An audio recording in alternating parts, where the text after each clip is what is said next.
Salut, c'est Charles chez GDM Pixel et aujourd'hui on se fait un petit tuto en 3 minutes chrono pour faire une extraction de couche. Donc une extraction de couche c'est quoi?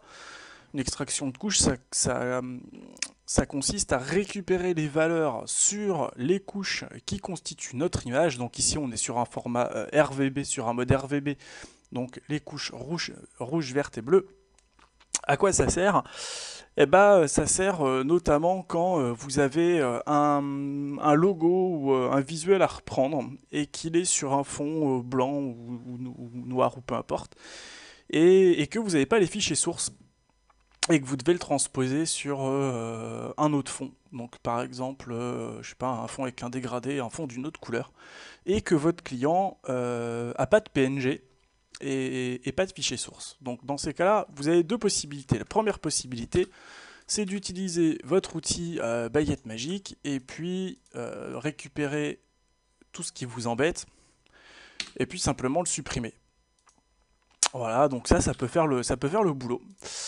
Seulement, parfois, ça ne le fera pas comme il faut parce que, par exemple, votre image, elle est de mauvaise qualité. On voit que la baguette magique ici, elle génère quand même pas mal de crénelage. Donc on peut s'amuser à jouer avec la tolérance, etc. On peut lisser, voilà, on peut faire tout un tas de choses. Mais c'est chronophage. Ou sinon, l'autre option qu'on a encore, c'est simplement de faire un détourage à la plume, ce qui sera nettement plus précis, mais super long. Voilà. Alors que il y a moyen de faire beaucoup plus simple pour récupérer juste les couleurs et pas le fond, c'est de faire une extraction de couche. Donc une extraction de couche, ça va correspondre à récupérer les valeurs des couches rouges, vertes et bleues pour les mettre sur d'autres calques, les fusionner, et on n'aura pas le fond. Alors, si on récupère les couches rouges, vertes et bleues et qu'on a un fond blanc, le blanc en RVB c'est FF, FF, FF, c'est-à-dire les valeurs les plus poussées pour la couche rouge, verte et bleue. Donc ici, les couches, elles sont pleines, elles sont saturées, c'est à fond. Ce que je veux, c'est aucune valeur. Donc le premier truc qu'on va faire, c'est qu'on va inverser notre image pour la mettre sur un fond noir. Donc pour le faire, c'est CTRL I, voilà, pour inverser toutes les valeurs. Donc ici, si je récupère les couches rouges, vertes et bleues, le noir c'est 0, donc je vais rien récupérer. Et ça m'intéresse. Ensuite, ce que je vais faire, je vais me faire trois calques que je vais positionner au-dessus de mon visuel. Et quand je me rends sur mon visuel, si je vais sur l'onglet couches, je vois ici les couches rouges, vertes et bleues. Et c'est ça qu'on veut récupérer pour le coller derrière dans les calques qu'on a positionnés au-dessus. Donc on va le faire dans un premier temps pour la couche rouge. Donc je vais simplement positionner ma souris au-dessus du rouge, au-dessus de la couche rouge de mon calque principal. Je vais maintenir CTRL enfoncé et je vais faire clic gauche.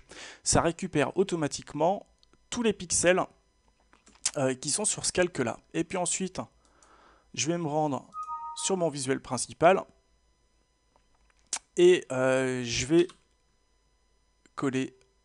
peindre, le contenu de ce calque avec un pot de peinture, bien évidemment rouge.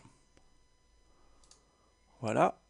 Et puis derrière, je le fais également pour les autres couches. Donc j'oublie pas de désélectionner ce que j'avais enregistré. Donc CTRL, clic gauche sur la couche verte. Je retourne sur mon calque. Pot de peinture.